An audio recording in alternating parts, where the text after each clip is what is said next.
WFYI podcasts are brought to you by Bloomington, Indiana. Experience the holiday season by exploring unique downtown shops and catch one of the many seasonal performances at the Buskirk Chumley Theater. Plan a winter getaway and discover more holiday happenings at visitbloomington.com. WFYI podcasts are brought to you by Foster Success, supporting teens and young adults transitioning out of foster care through their Friendsgiving campaign this holiday season. More at fostersuccess.org.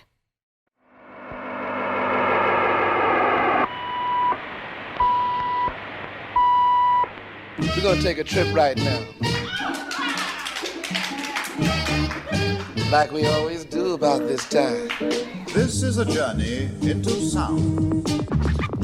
Break it down. I'm Kyle Long, and you're listening to Cultural Manifesto. On this week's show, I'll share an hour of words and music with the Tabla virtuoso, Zakir Hussain. Zakir Hussain is among the most celebrated performers in the history of Indian classical music. He began performing as a child.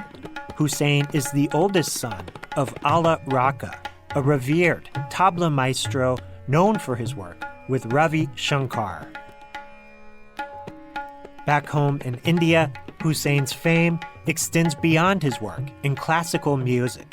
He became a pop culture icon after appearing in a 1988 commercial for Taj Mahal tea. संगीत में ऐसा जादू लाने के लिए घंटों रियाज करते हैं उस्ताद जाकिर हुसैन। ताजमहल का अनोखा रंग और महक लाने के लिए हजारों चाय आजमाते हैं हम। वाह उस्ताद वाह। अरे हुजूर वाह ताज बोलिए। ब्रुक बॉन्ड ताजमहल, क्या रंग, क्या महक। वाह ताज। Hussain also gained mainstream notoriety for his role in the 1988 Bollywood film Saaz.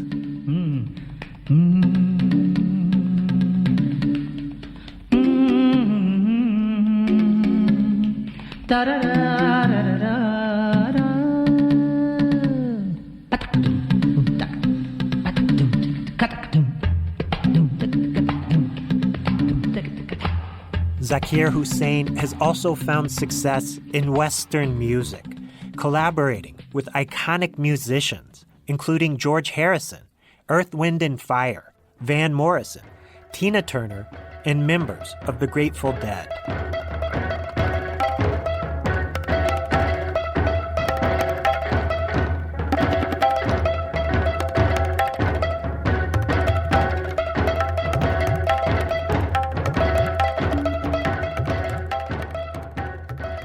Zakir Hussain will be performing at the Allied Solutions Center for the Performing Arts in Carmel on November 1st. He'll be joined by the Santoor player Rahul Sharma. Rahul Sharma is the son of the late Santoor pioneer Shivkumar Sharma, a longtime collaborator with Hussain. Shivkumar died in 2022, and the concert will pay homage to Shivkumar, an important mentor for Hussain. We'll start this week's show with a classic recording from Hussain and Shivkumar Sharma from the 2002 album The Flow of Time. This is Raga Hamir.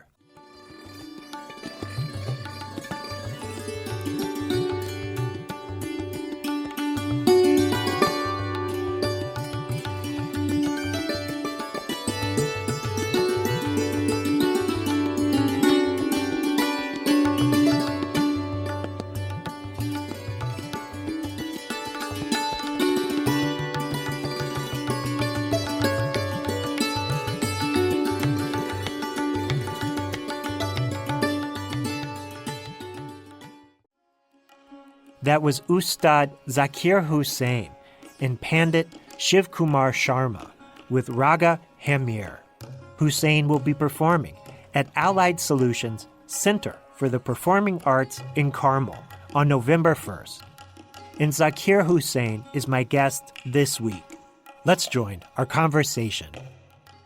thank you so much for taking time to speak today. Oh my God, thank you, Kyle, for, taking the time to talk to me. Yeah, it's an honor, so I appreciate it.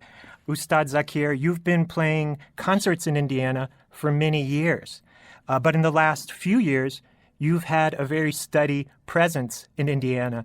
Is this starting to feel like a second home to you here? It feels like, arriving in a place where I feel comfortable performing. I know the audience. They know me. And so it's great to be there.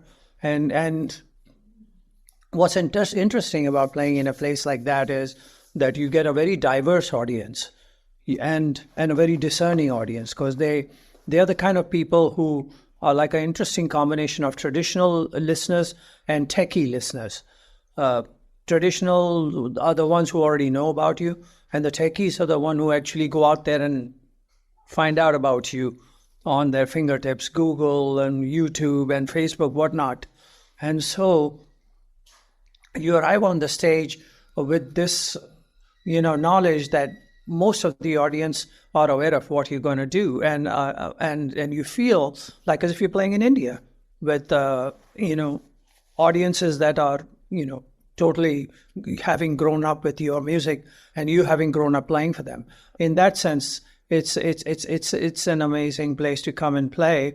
No need to explain anything. No need to simplify stuff. No need to water things down. Just go out there and do your stuff, and you know that they are with you, all the way. I know for certain that you played here with Shakti in 1977, but you had told me during a previous conversation that you played here with Shanti, one of your early groups, in around 1970. Do you have memories of being in Indianapolis at that time, 1970s? Yes, I do. I remember, it was for me, having just come from India, because I arrived here in early 1970 in America, and on that tour, I ended up going to places like Beloit, Wisconsin, and seeing those towers where you store grains and stuff, and my Indian mind kept thinking, "Oh, is this where they keep their rockets or something?" Anyway, so Indiana was again, for me, coming from Mumbai or Bombay, I was looking for this big metropolis, and instead I found a city which was a very interesting combination of modern dwellings and traditional dwellings. And so it was like, wow, this is it's not as big as Mumbai, and it doesn't have as many people on the streets. I would look out the window and I say, where are the people? You look in Mumbai and there's people elbow to elbow on the streets, but not here. And it felt like, oh, is anybody going to come to the show? But again, the kind of music we were playing then was just something so unusual for that time. But again, we had a great time, I remember, playing there, and it was amazing to see so many people who are not Indians sit in the audience and groove to the music, and it was great fun.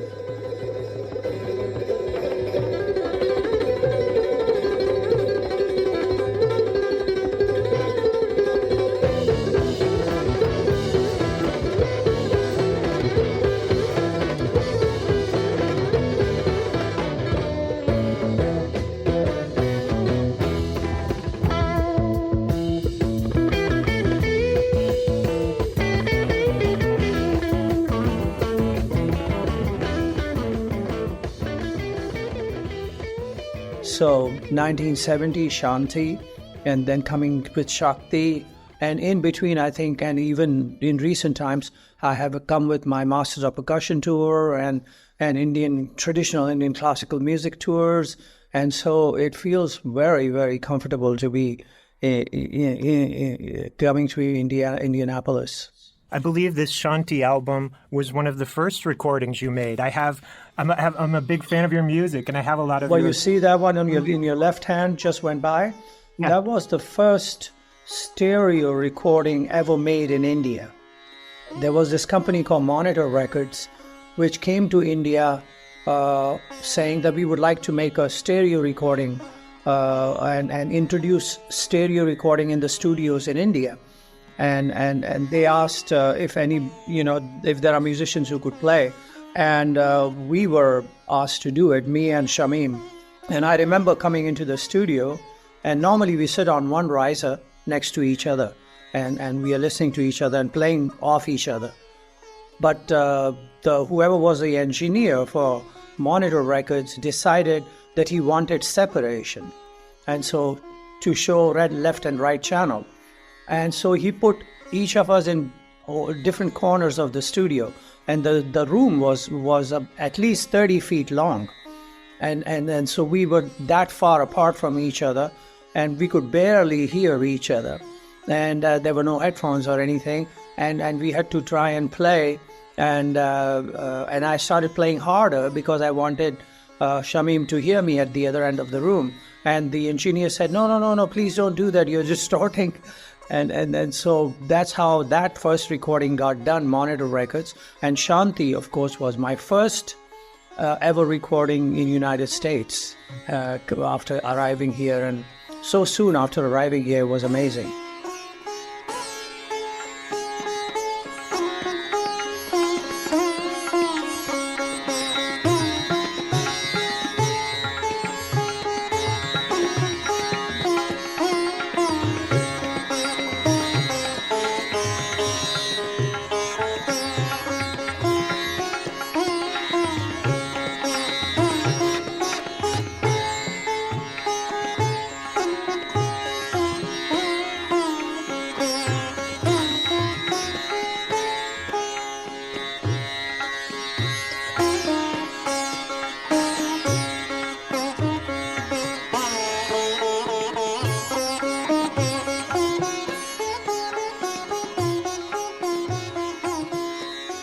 Let's take a break from my conversation with Zakir Hussain and listen to a track from his 2023 album with Bela Fleck titled As We Speak.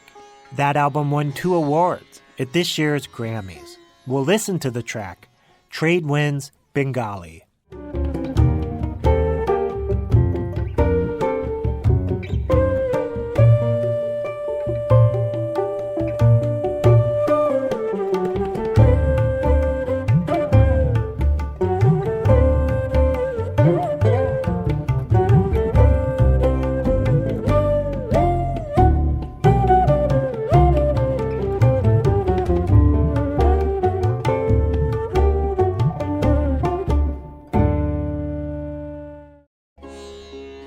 That was Bela Fleck and Zakir Hussain with Trade Winds Bengali off the album As We Speak.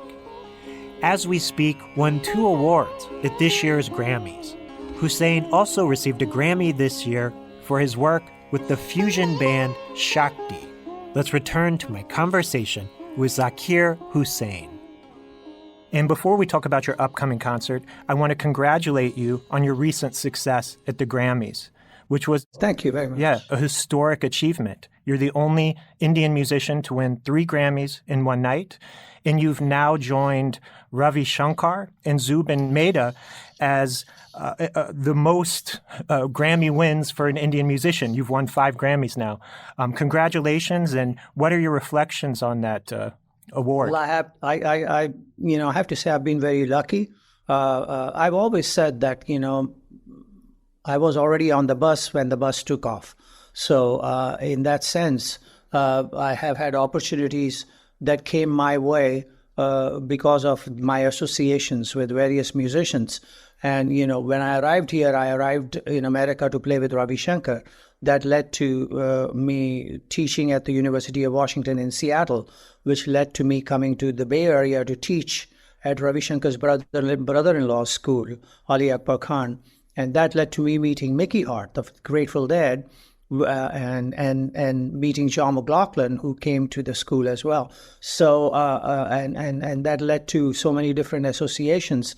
And so I have to thank my lucky stars that I was brought to some of the most incredible creative artists in the world who saw something in me that they could use and then brought me along, and which finally led to this incredible moment of Grammys, and I could not have done it without them, and I just have to give credit to John McLaughlin or to Ravi Shankar or Mickey Hart and so on and so forth, and then Bela Fleck and Edgar Meyer, who we made this album As We Speak with also won 2 Grammys. So it's an amazing life that I have lived with all these incredible connections with musicians, and so a lot of thanks to them, a lot of gratitude towards them, and I guess I had to provide what they needed from me, and I guess I was able to do that. So very much a humbling experience to be standing next to these people shoulder to shoulder, and being recognized like Ravi Shankar and Zubin Mehta, and it's just something that just humbles you. And I look up in the sky and say, what did I do to deserve this? But lucky me.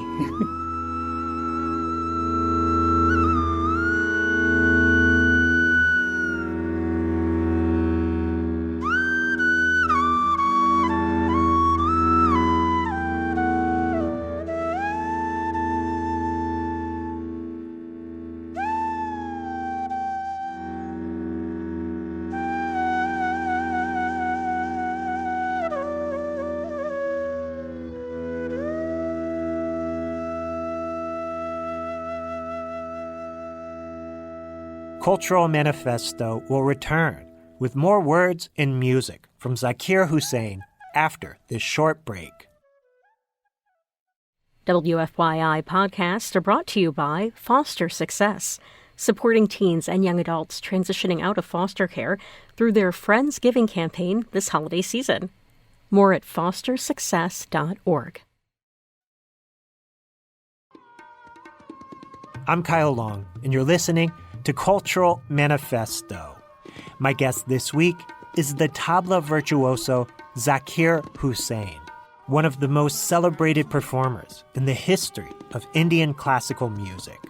He'll be performing at the Allied Solutions Center for the Performing Arts in Carmel on November 1st. Hussain will be joined by the Santoor player Rahul Sharma. The Santoor is a hammered-dulcimer instrument featuring 100 strings. Rahul Sharma is the son of the late Santoor pioneer Shivkumar Sharma, a longtime collaborator with Hussain. Shivkumar died in 2022, and the concert will pay homage to Shivkumar, an important mentor for Hussain. Before we return to my conversation with Hussain, let's hear a track featuring his work with both Shivkumar Sharma and Rahul Sharma. From 1988, this is Together on a Musical Journey.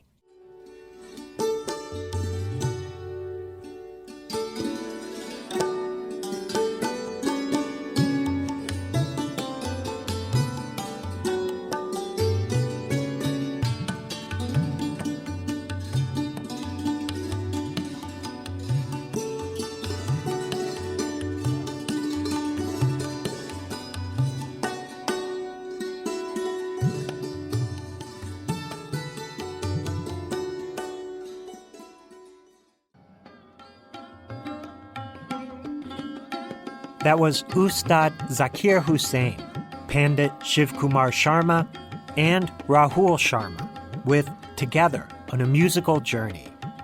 Let's return to my conversation with Zakir Hussain as we discuss his upcoming performance in Central Indiana. You have a very special concert coming up here in Indiana. You'll be performing with the Santoor player Rahul Sharma on November 1st. This concert will pay tribute to Rahul's father, Shivkumar Sharma, who sadly passed away in 2022. Shivkumar Sharma is credited with introducing the Santoor to Indian classical music. He was a very successful performer. His 1968 album, Call of the Valley, was a breakthrough album for Indian classical music. You performed and recorded often with Pandit Shivkumar Sharma. Tell me about your relationship with him and the importance of his music. Well, I have 3 or 4 mentors in my life who have helped shape the way I turned out finally. I learned my music from my father, of course, but I needed to sound it off with other musicians to be able to find a way to be able to create my way of speaking my music, and that you have to do with through interaction with other musicians, and so there are these 3 or 4 people who have been very important in my life. I would say Ali Akbar Khan, Ravi Shankar, John McLaughlin, Mickey Hart. And I have to say that in the prime place amongst them is Pandit Shivkumar Sharma. I started playing with him when I was about, 16 odd years old. And he was closer to my age. Even then, even though he was about 10 years older, he was closer to my age in the sense that we started our professional careers together. And then he was someone I used to sound off with, can I do this? Can I do that? And he was the one who was very generous on stage with me, allowing me to make a fool of myself sometimes and allowing me to, grab the spotlight. And that was all right with him. And offering suggestions and being, kind of a role model, an elder brother. And so for 40 years, we played together all over the world. We did at least, I think, 7 or 8 tours of United States in that period of time. And it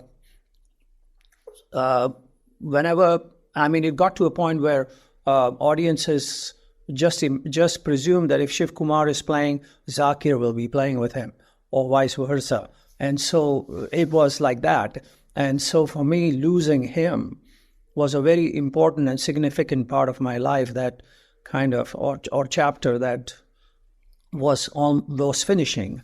But a closure has to be.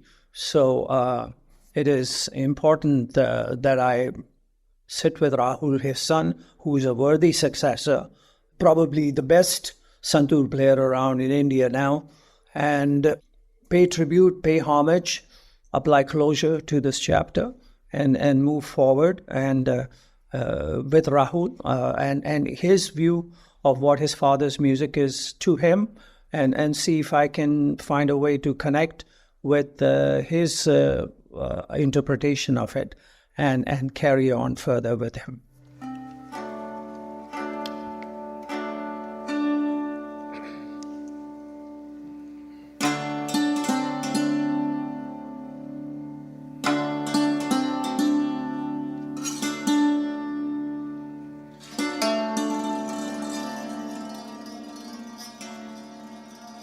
Your performances with Rahul are electrifying, and they've really captivated the public's interest. The videos of your performances on YouTube have millions of views, and there are also videos of people reacting, photographing themselves reacting to those images. Tell us about your work with Rahul and the impact it's had on the internet. Well, one of the things with Rahul is that he brings his father's music onto the stage.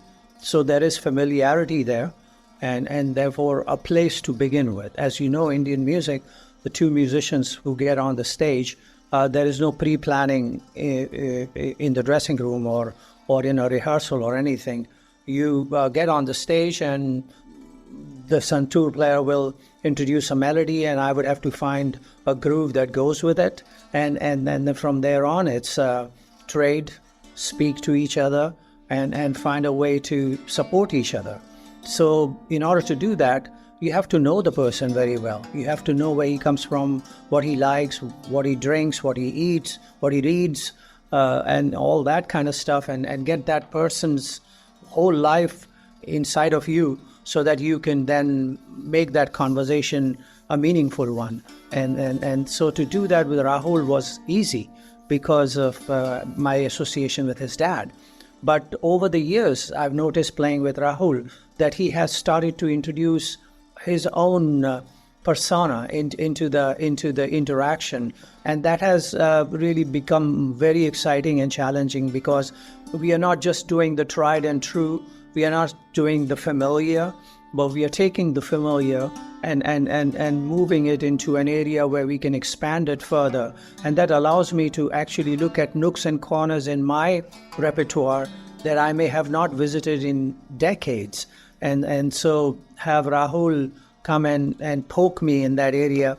I'm able to kind of, in some ways, reinvent myself, find a different way to speak to that conversation which I used to have with Shivkumar Sharma. And so in that sense, it's very a lot of fun, and people are noticing that. Audiences are noticing that it's not a monotonous, stale representation of what was, but it's a new take and new speak on that connection with Shivkumar.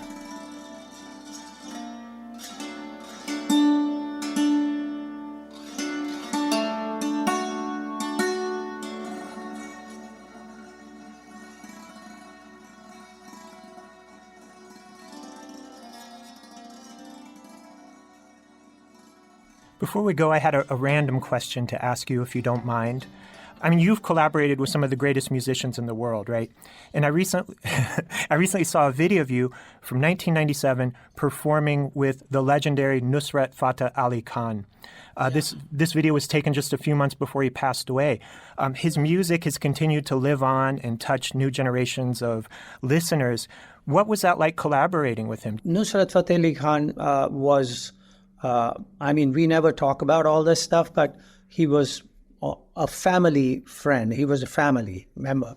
In fact, when he first came to India from Pakistan, the house that he came to was our house.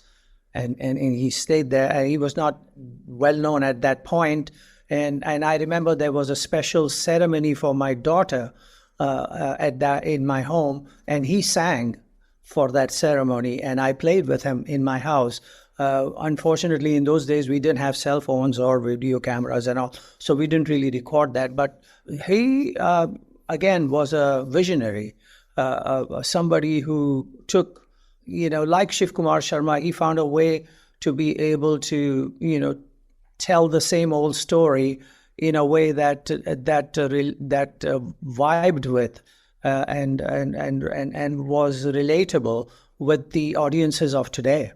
And he was able to do that. He was electrifying. He was magnetic on the stage.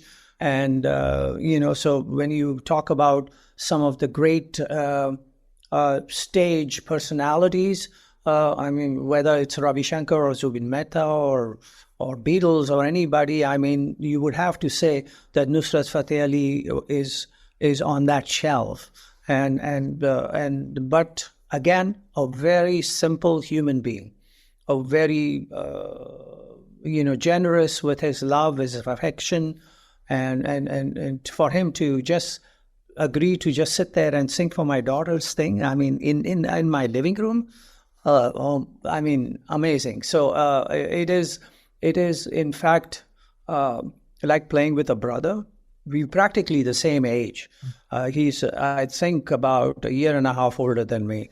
So in that sense, it was like playing with a brother, playing with a friend, and we enjoyed each other. We actually played a concert at the Lincoln Center in New York some years before that.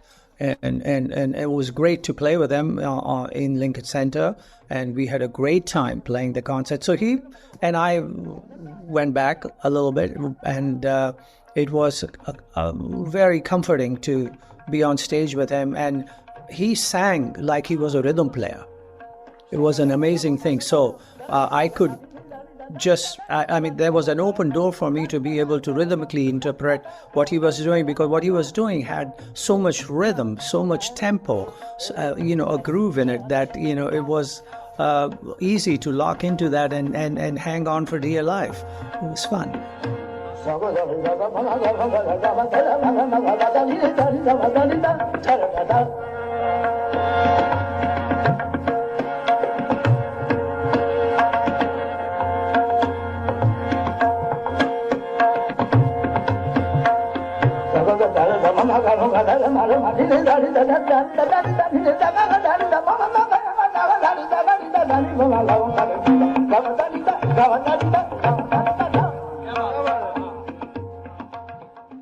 Ustad Zakir, you'll be performing in Central Indiana at the Palladium on November 1st. I look forward to seeing you perform here again. It's always an honor to talk to you, and I sincerely appreciate you taking a few minutes long. Thank you for listening.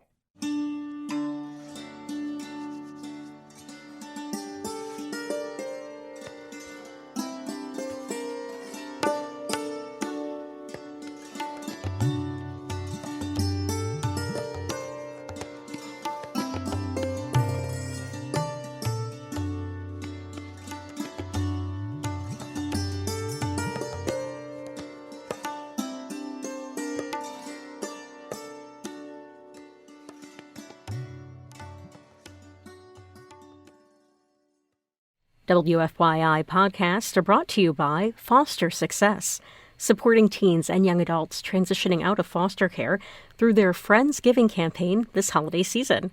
More at fostersuccess.org.